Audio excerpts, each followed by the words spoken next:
'Twas the week before Christmas, and Joe had one more thematic discography ranking in store. He considered Mariah the pop diva queen, but knew his takes would be unbearably mean. So instead his attention was turned in a flash to a Christmas song with which his tastes wouldn't clash. Something more rocky and something more weird, an Irish pub band with a passion for beer, where the folk and the punk and the festive combine for a fairy tale with New York in the rhyme. Now beyond this one song, Joe wasn't too close to the rowdy, rollicking prose of the Pogues, but he queued up all the albums and readied his ear to talk for an hour about what he would hear. He recorded unscripted while his feelings were fresh, so you'll have to forgive if his words, they are less spoken with clarity or rooted in fact. These opinions are his, and sometimes they are whack. Now these records are graded and placed on a list that looketh a littleth something like this. And he cautions you all to please be aware that albums with coveted S ranks are rare. Now with all of that said and all of that done, it's high time this ranking was truly begun. So we'll just have to hope that copyright doesn't ban this video from airing to the middle of Jan.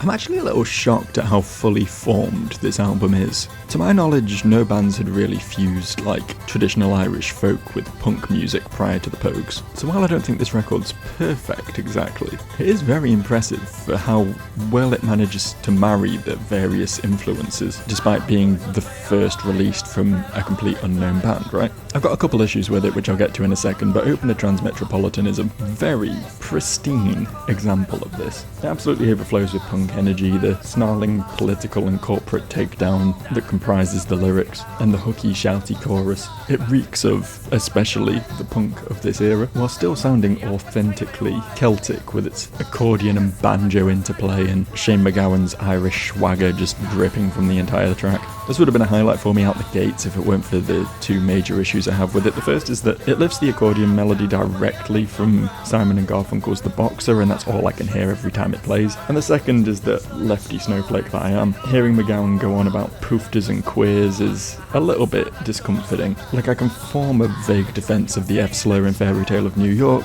but once you hear it done repeatedly, you start to worry that this guy maybe actually has an issue with gay people. This track and Dark Streets of London aside, basically every tune on here has like very authentically, classically folksy lyricism, to the point where the album is 50% traditional tracks and it's actually damn near impossible to tell which ones those are. For example, my favourite track on here is Easily Waxy's Dargle, a 2-minute absolute snarl fest where MacGowan and I think Spider Stacy trade off vocals here, screaming about pawning off their possessions and getting drunk, and it has like real modern hardcore inspiration, but is actually one of the traditional tracks, while the occult tinged poetry focused around fear of death and the supernatural that comprises Down Where the Dead Men Go is actually a Pogues original.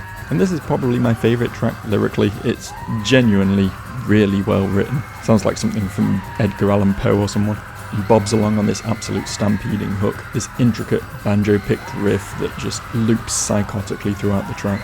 Real sinister tune, really like it. Another track of note is The Old Triangle, because as opposed to like the rabble-rousing folk punk of the other tracks, this is very minimalist. Borderline a cappella balladry from MacGowan, his voice paired only with this softly played flute, and these like ebbing and flowing drum rolls, which I've described drums as sounding thunderous before, but that's exactly what this sounds like. Just these cresting, distant walls of bass drum that serve less the role of conventional percussion, less for keeping time and more for painting an atmosphere. My problem with this track is that it doesn't necessarily go anywhere. It feels like it's building tension but never actually releasing it, which I guess is released with the next track, Waxy's Dargle, but in and of itself it doesn't really pay off what it's building up. Conversely, Poor Paddy, another traditional track, uses a similar effect for its verses but then contrasts them with a more conventional like raucous knees up for its chorus, which you'd think I would praise more, but honestly the two parts don't really flow into each other very well and it kind of It just feels like a jarring transition back and forth,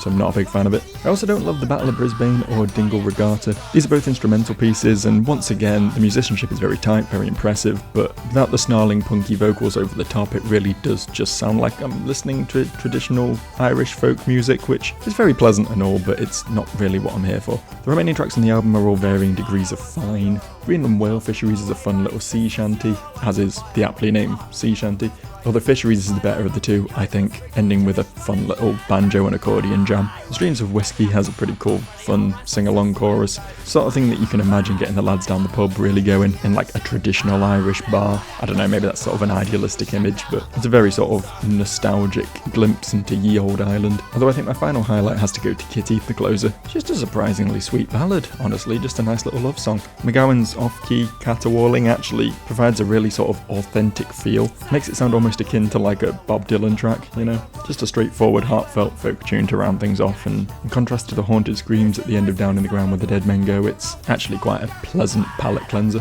Overall, not a bad listen. There's definitely some strong highlights on this album, it's really quite impressive for a debut, and if there are some slightly uncomfortable moments, and some tracks that maybe don't flesh out their ideas quite as much as I'd like, it's generally a pretty fun time across the board. Maybe it's coming off the back of reviewing the Mars Volta, but the sort of straightforwardness and immediate impact of the ideas here feel incredibly refreshing right now. And I can imagine that particularly in 1984, against the backdrop of the Troubles, this record served as an appropriately Irish fuck you to the people in power. I think I'll call this a B tier.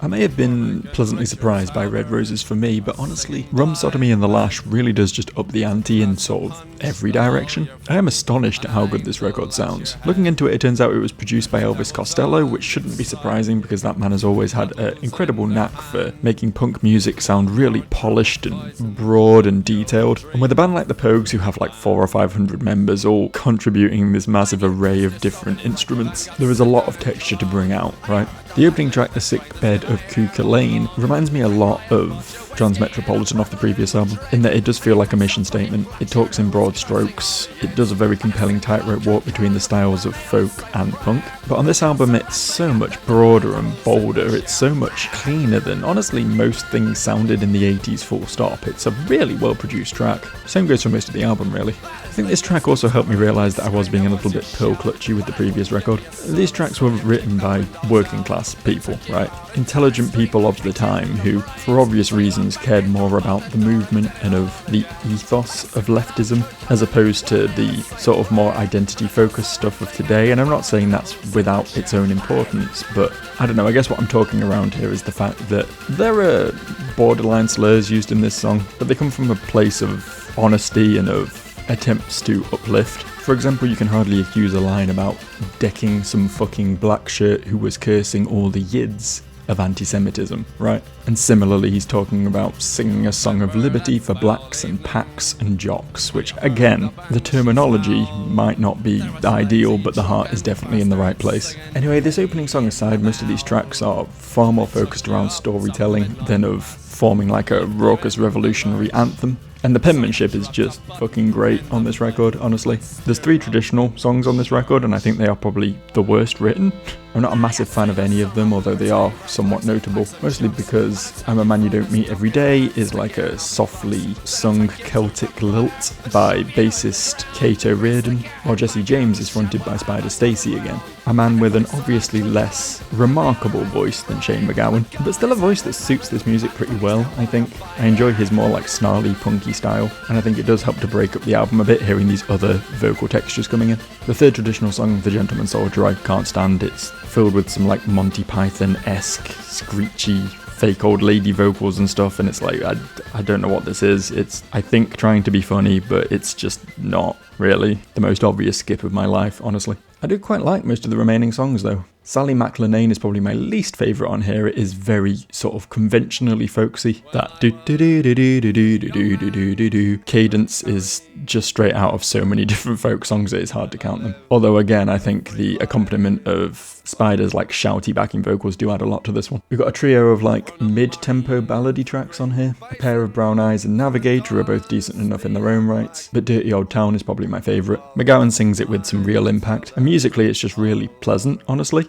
Opening with this really cool harmonica solo, and then later on the bridge is like dominated by this chorus of fiddles which sort of fight each other for attention. It's not particularly harmonious, but it is really distinctive and a very cool effect. They then continue to sort of lurk in the background for the remainder of the song, just sort of reappearing every now and again to sort of add sting to certain lines. Very well composed tune. The Old Main Drag is a tune that drones on a little bit, honestly. It doesn't really have as much dynamism as some of the other tunes. But lyrically it is very cool, telling the story of this character who arrives in London seeking fame and fortune and ends up working as a rent boy and getting into drugs and eventually getting beaten up by police. It's very visceral and very real, and I like it for that. Wildcats of Kilkenny, meanwhile, is probably the first instance of an instrumental I've really enjoyed from this band. I think while it does still lean very heavily into folk cliche, the sort of thick meatiness of the bass line that carries this tune on its back lends a real sort of modern energy to the entire proceedings. Makes the whole tune just feel more urgent, honestly, really grabs your attention better. But by far my highlight on this record is the Eric Bogle cover that closes the record off. The 8-minute and the band played Waltzing Matilda.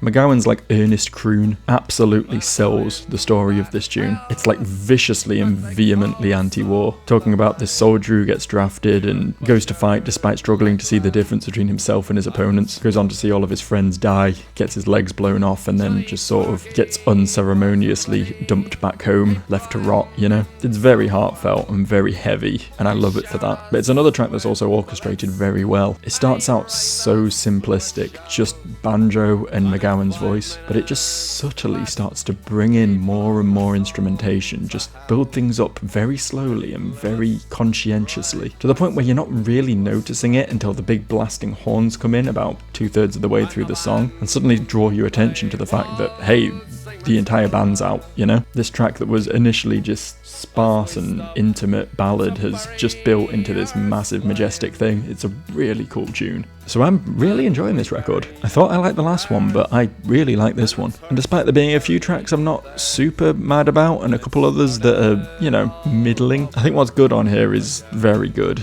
I think I've got to go A tier.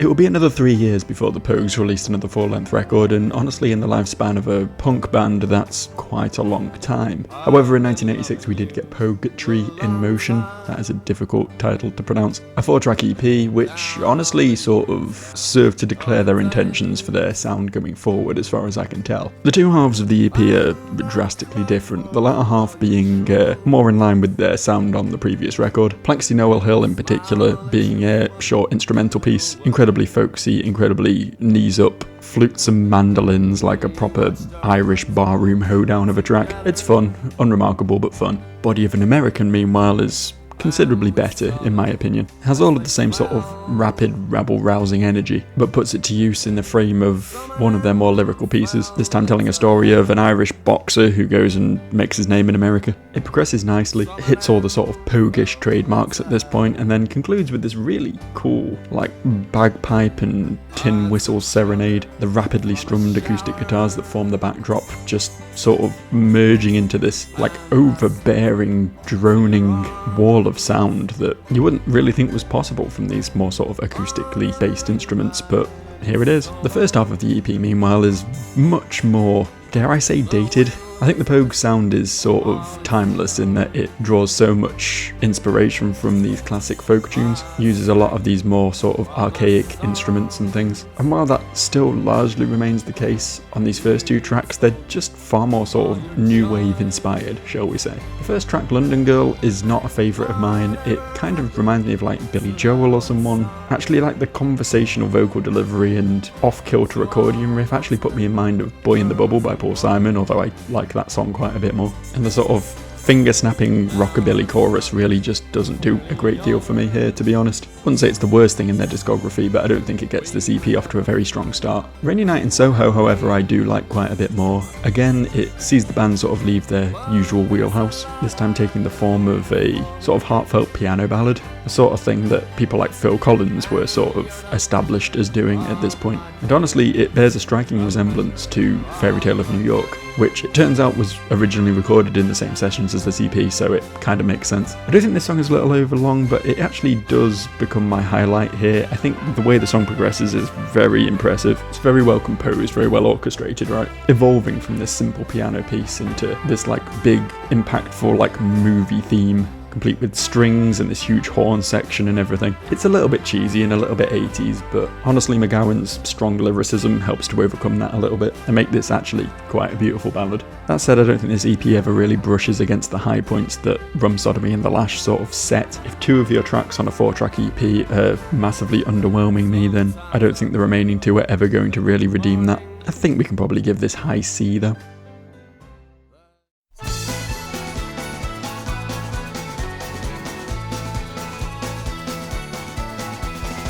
In the previous review, I predicted that the Pogues would take a turn for the more sort of new wavy, poppier side of their sound on this follow-up record, and honestly I'm pretty happy to announce that I was way off the mark on that. Well, If I Should Fall From Grace With God is cleaner and is a little bit less heavy on the rawer, punkier flavours than Rum Sodomy and The Lash was. I think for the most part it does just sound like a realistic follow-up to that record. Let's start with the good for once. The opener and title track is honestly probably the most straight up fun and enjoyable track this band have come out with. It just bombs along on this like super raucous, danceable, bouncy beat, these trilling drums and bouncy fiddle lines, circling round and round to this really infectious vocal hook of "Let Them Go, Boys," while pairing that nicely with a more sort of snarky, snarly vocal performance from McGowan, proving that even though this record is cleaner than its predecessor, it still has a lot of that edge. Really fun time, this track, honestly. The remainder of my highlights on here are ballads, honestly, because frankly these guys do them well. Fairy Tale of New York was always just going to be a highlight here, let's be real. The sort of faux cheery Christmas aesthetic is just such a compelling juxtaposition with the more grounded domestic breakup story. These 2 characters just slinging insults at each other and talking about each other's issues with substance abuse and alcohol, and it just so perfectly flips the traditional Christmas song on its head. Like another Christmas song could very easily lead in with this soft, sad ballad sung from a man in a prison cell and then go on to be something much more uplifting and heartfelt, and this just refuses to go in that direction, and it's great for that. My third and final highlight is the Streets of Sorrow / Birmingham 6, a song, unsurprisingly, about the Birmingham Six. For the uninitiated, they were 6 Irish lads accused of terrorism surrounding IRA bombings back in the 80s. It was a pretty major political movement back at the time to get them freed from prison. And this song, or well, 2 songs that are really only paired together because of their consistent theming, takes us through first a maudlin acoustic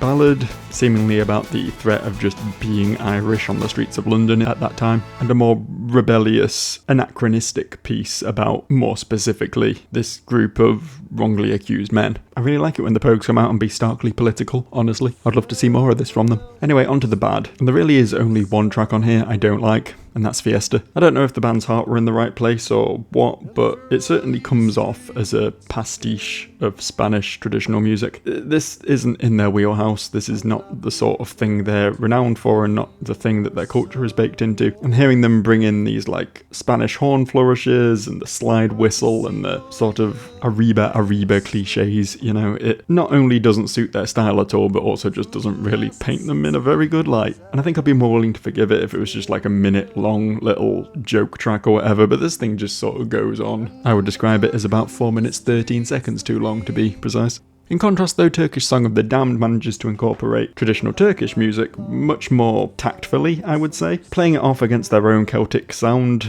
and just sort of interweaving these more Middle Eastern passages into something that works for them, and I like it for that. So they can do it. Thousands of Sailing is great as well, a sort of uplifting piece about large-scale Irish immigration into America. Comes across as very sincere with these stories about the sort of wide-eyed, small-town Irishman seeing these big cities for the first time, and just has a hell of a good chorus to boot, so yeah, great one. Bottle of Smoke and Sit Down by the Fire are both much more rapidly paced, more conventionally punky tunes, which really do help break up the album a lot when there's a lot of these more slow-paced, emotional moments on the record. Neither of these are exactly the strongest piece on here, but they do just contribute to the overall listening experience a lot by injecting a bit of a punch of energy in just when you need it. The same with the traditional medley, actually, made up of The Recruiting Sergeant, The Rocky Road to Dublin, and The Galway Races. This really sees the band go back to their roots a lot, really sees them playing, these conventional Irish ditties and just having fun with it. The Galway Races in particular, the final stretch of this track, is so much fun.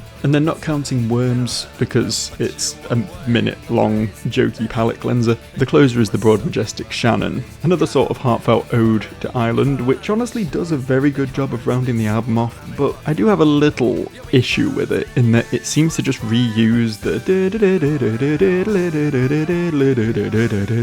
motif from Fairy Tale of New York, but in a slightly different key. And I'd have no problem with that if this song was sort of geared and set up as a continuation to the story of that song, or made reference to it in some way, but it does just feel like slightly lazy songwriting to literally reuse something earlier off the album out of context here. I don't know, it's a nitpick, because outside of Fiesta, that's really what I'm looking to do here, nitpick, given that, for the most part, pretty great record, front to back. I do miss some of the more conventionally hardcore punk aesthetics that they brought on particularly the first album, and to a lesser degree the second one, but I can't sit here with a straight face and try and pretend that I didn't really enjoy this album, because frankly I do. Aside from a couple of gentle missteps and one pretty gross one, I think it's pretty indisputable that this is their best record so far. Top of A tier.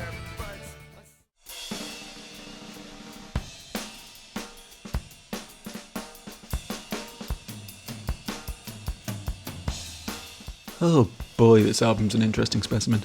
Having looked into it, I've discovered that the band, and specifically Shane MacGowan, had quite a few issues during the recording of this record, and it kind of shows.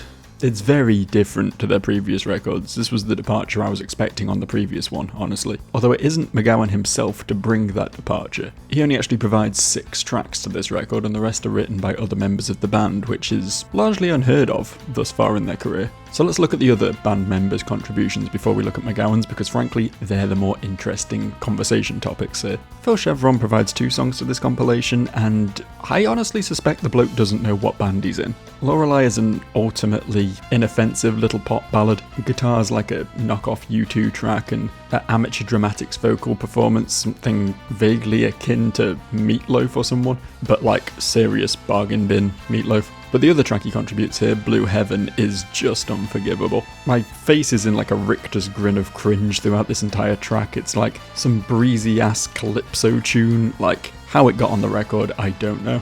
Terry Woods' contributions are somewhat better. If you remember, the guy contributed Streets of Sorrow to the previous record, and the bones he throws to this one are more distinctively Pogues, I would say, with Gartlanay Rats being a full-on Irish hootenanny of a track, and Young Ned of the Hill actually being one of my highlights here. This track is like a strangely convincing, like faux traditional track. A really like passionately performed, aggressive takedown of Oliver Cromwell. Proper like Irish roots music, and honestly, Woods is cleaner than MacGowan, but still acerbic vocal tone really does work well here. Jem Finer's contribution sits somewhere between the other twos. There's some more out there stuff for sure. Open a Gridlock I actually love, might be my favourite on here, but it's an instrumental jazz piece with some absolutely fucking stellar bass and drum grooves and these really like sleek noir style horn flourishes. It's a really groovy track, it really is. On the flip side of the coin, he also provides Tombstone though, which I'm not as enamoured with. Similar to Lorelei, it's very theatrical, and the humming synth backing track and like sparkly chimes and stuff really make it sound like a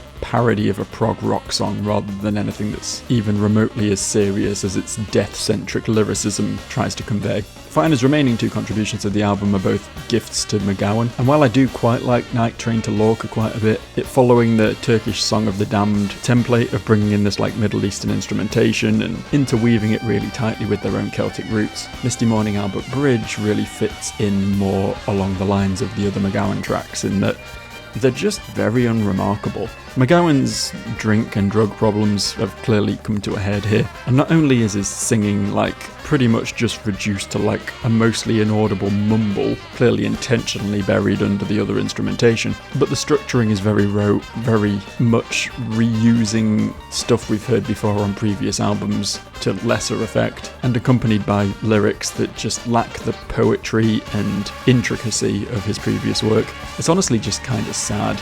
It's bad enough on the ballads, but when he's trying to bring something more high energy to the table, like the rockabilly-styled Cotton Fields, and he's just sort of grunting to himself in the chorus, it's just kind of like seeing a favourite uncle make a prick of himself at a wedding, you know what I mean? Perhaps the hardest to listen to out of all of these is Boat Train, where he's very much glorifying the drink and drugs lifestyle, and it's while it might come across as the rebellious punk ethos, it's just kind of too self-destructive to glorify in any way. All in all, this record is kind of like the superfluous 11th finger of the man on the cover. Largely unnecessary, a little bizarre, and really little more than a talking point. Gotta go D tier.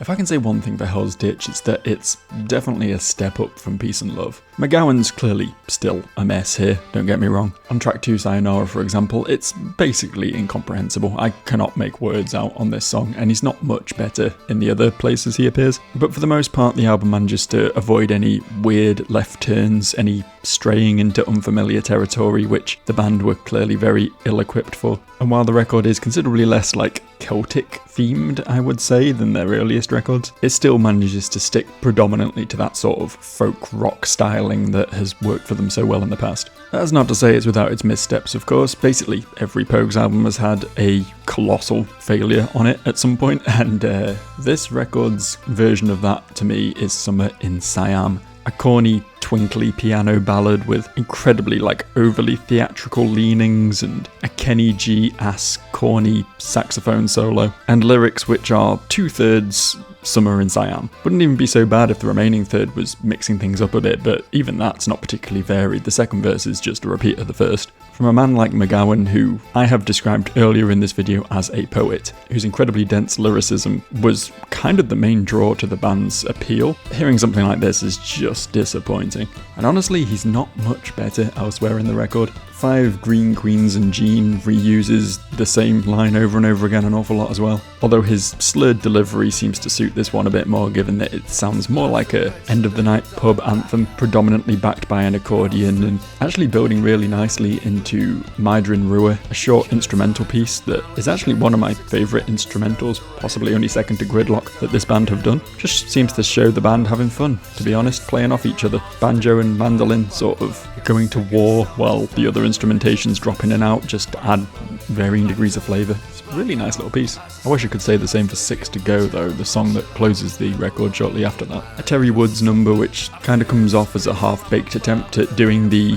Paul Simon Graceland thing of implementing traditional African music and not really following through on that. Sounds more like a novelty than any sort of serious attempt at broadening the musical sound. Speaking of broadening the musical sound though, The Wake of the Medusa is a pretty good song in my books. Again, putting to use the sort of more Arabian flavours that they've done on previous tracks, and honestly always seems to go over quite well with me. But I think the major appeal of this one to me is that it's actually sung by Spider Stacy, a man who honestly I think should have just taken the reins as the band's lead vocalist for these last 2 records, since Shane McGowan is clearly quite incapable. And I've just always enjoyed his raspy punky inflection that he brings to things, so it makes the song work for me regardless.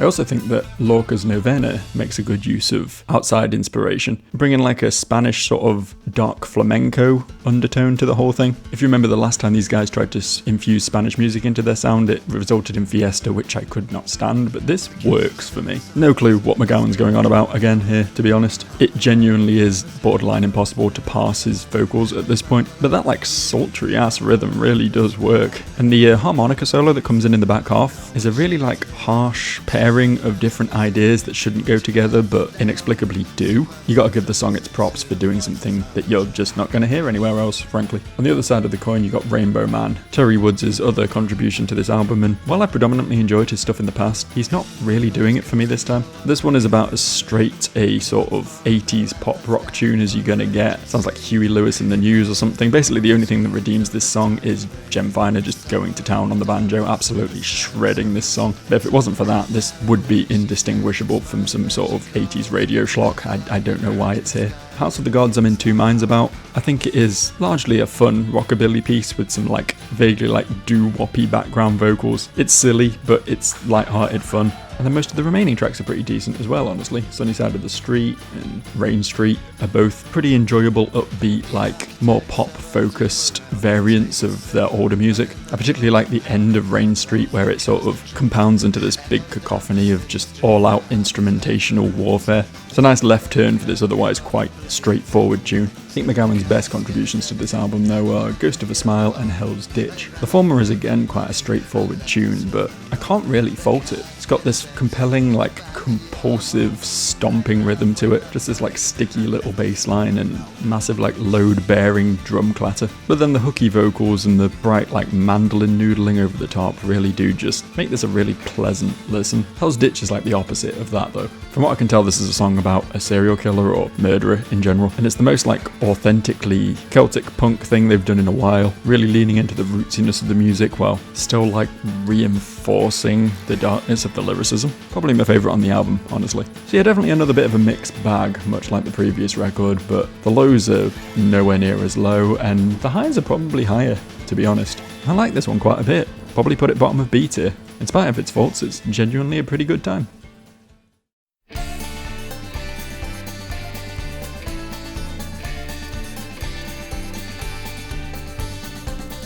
What we have here is a real monkey's paw situation. Just one review ago I was going on about how much I'd like Spider Stacy to take over the lead vocals, and I stand by that. I do. The issue is the reason why he took over the lead vocals is because the band's previous frontman and major songwriter, Shane MacGowan, left the band before this album, leaving them in something of a pickle. Took them 3 years to get this record out, which I believe is the longest gap between records they've ever had, and basically everyone in the band contributes some amount of writing credit, with primary songwriting duties being taken over by Jem Finer, the banjo player. I feel like an immediate issue is that Finer does not sing, so it immediately feels less authentic when Stacey is singing other people's words. But if that were the only problem with this album, then I don't think there would be much of a problem. The bigger issue as I see it is that the musical style just took a pretty serious left turn without MacGowan.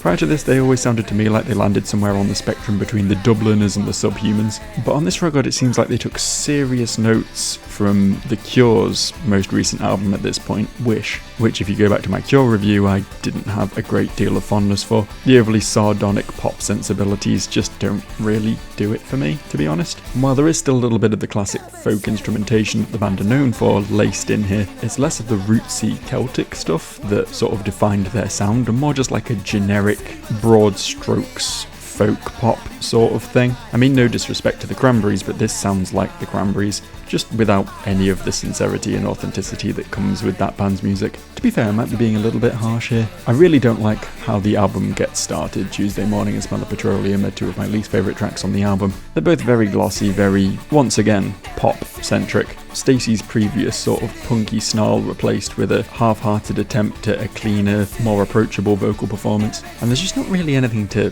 grab me, right? You can immediately feel the loss of MacGowan. For all of the guy's faults, he clearly was the best songwriter in the group, and without him, the hooks just aren't really here, which is something that these first two tracks are crying out for. Thankfully, the record does pick up a bit after that. Terry Woods contributes Haunting, which in my books is a lot better than his efforts on the previous record, reverting back to a more classically Irish sound, but underpinned by this like ominous, droning accordion wail. One of the better cuts on here for sure. And while I'm not completely enamoured by them, I think the next two tracks aren't bad either. Once Upon a Time is a fairly harmless ballad, and Sitting on Top of the World feels like it's actually trying to say something. Some mild political commentary going on this one, even if the track itself isn't really grabbing me. After this though, the record really does find its feet a little bit. Drunken Boat is a bit of a rowdy knees up, much more vibrant than what we've seen previously on the record. And while it is just another sort of drinking song for sailors, I have to admit it is a fun one. I guess my biggest problem with it is that it is a little bit over long, coming in at nearly 7 minutes long. But to be fair, I'd rather listen to 7 minutes of this than 3 minutes of Tuesday Morning or Smell of Petroleum, so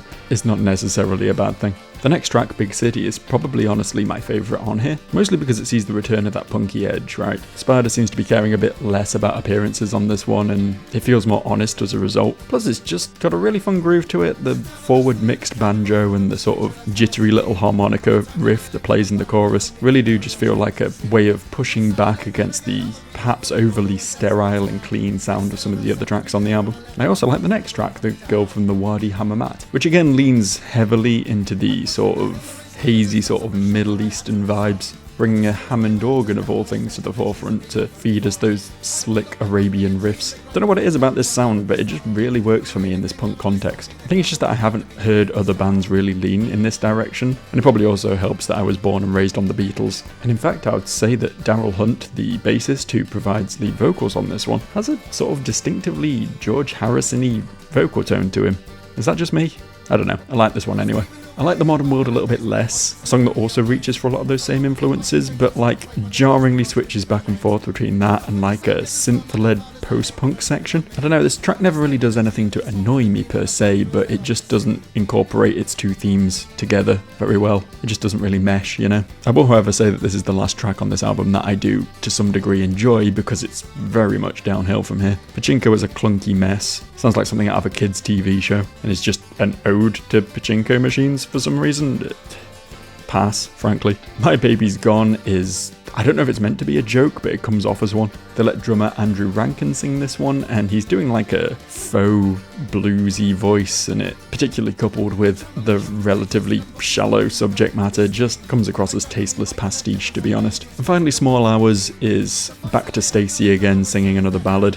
I think this one could have been quite a heartfelt love song in the hands of McGowan, a man whose sort of down and out, hopeless romantic sort of facade makes tracks like this feel a lot more real and gripping, but here it's just kind of schlocky. It's amazing how much a vocal performance can just completely change the context of a song, and it really does not work in the hands of Mr. Stacey, unfortunately. I will say I enjoy this record more than Peace and Love, and in recognition of that I will put it in very low C tier rather than all the way down in D, but my god, these guys are missing their frontman.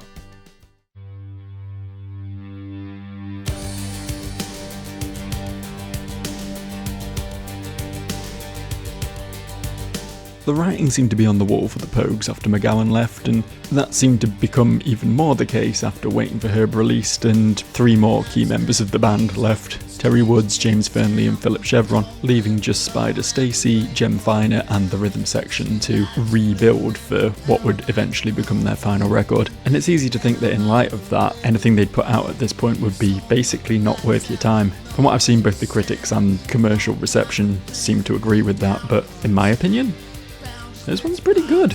I don't know, maybe I'm crazy, but Pogue Mahone feels like the album that Waiting for Herb should have been. Don't get me wrong, there's clearly some additional outside inspiration on this record, which we'll touch on later, but for the most part they go back to the roots here. And while not every track is perfect, I don't think there's actually a complete dud on here at all. It's all fairly solid. Admittedly, it doesn't get off to a great start. How Come is a cover of a song from one of the Faces' solo careers. Very niche pick, but it sounds very much of that era, right? It has a lot of that sort of 60s rock and roll swing to it that honestly I thought we'd seen the last of once the Beatles got big, but for whatever reason the Pogues felt like uncovering this gem in the mid-90s, and it doesn't really do it for me, I'll be honest. There's a few other tracks I'm not wild about either. Both Love You to the End and Pont Mirabeau are kinda sappy piano ballads that don't really make good use of the band's broad instrumental talents, and while they're not like offensively bad or anything, I don't think they contribute a great deal to the record either. I quite like basically everything else though, if I'm being honest. On the heels of Andrew Rankin's god-awful blues pastiche on the previous record, he's actually come back with a vengeance on this record, giving us the frantic psychobilly of Amedy, a sneering whirlwind of attempted French singing, which honestly just seems to capture the band having the most fun they've had in years. And then 2 more attempted blues numbers,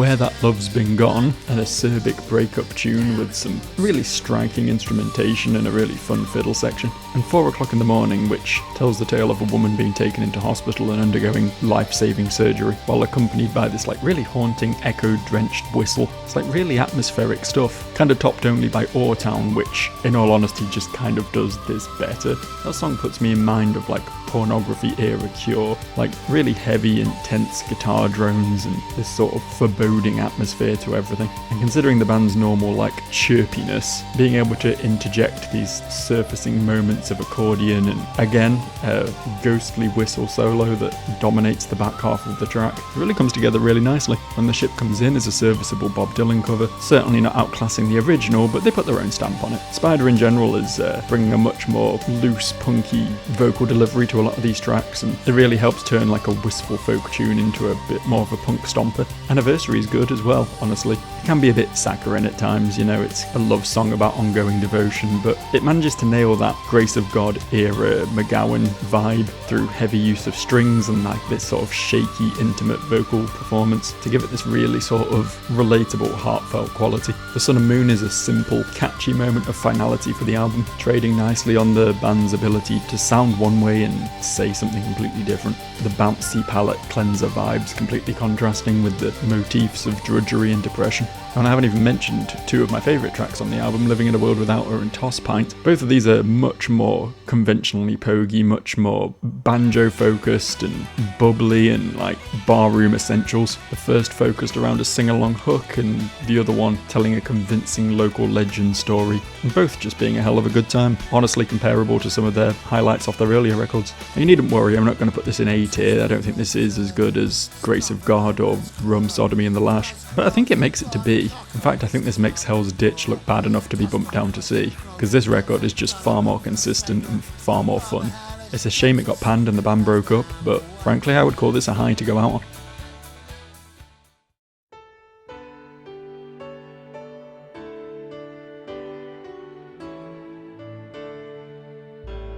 So now welcome you all to the end of the vid. Nah, I can't be fucked continuing with that. Yeah, for real though, here we are. End of the video. I had a pretty fun time with the Pogues, you know? I think they were always going to have been in my wheelhouse because I've got a lot of love and familiarity with a lot of the more modern folk punk bands, and obviously these guys were a pretty instrumental part in inspiring all that, so it's not surprising that this clicked with me, but while there's obvious, serious missteps in this catalogue, I have straight up just fallen in love with some of their prime era stuff. So good. It's crazy how if you just have like this really good lyricist and songwriter and pair him with this huge collective of really talented musicians, you get good material. Shocking, isn't it? But yeah, no notes on this tier list. Pretty happy with how it came out, and I highly encourage all of y'all to go and have a good listen to If I Should Fall From Grace With God and possibly Rum Sodomy and the Lash as well, although that one is a little more rootsy and less immediate. Both great starting points though, honestly. And you've got the added bonus of Fairy Tale of New York being festive as hell, so no better time for it, right? Anyway, if you think any of my takes were too spicy and you need to push back against any of the probably pretty crazy things I've said in this video, please feel free to comment them down below. I honestly like to hear other people's takes on music, and honestly, it tends to help me see music in a new light, so please show me the way, sensei. But otherwise, thanks for watching, as ever. It's been a great year. I've really been enjoying doing this new series, and I hope to continue it in 2025. And while I will be shocked if I get any other videos out before Christmas, because, you know, spending time with the family and all that, I do intend to do a bit of a roundup of the discographies I have ranked throughout 2024, and consider if my tastes have changed at all, now that I've had a bit more time to sit with the artists, you know. Anywho, watch out for that, probably sometime early January, maybe tail end of December, but otherwise, it's been a blast, and I'll see you for the next one. Bye.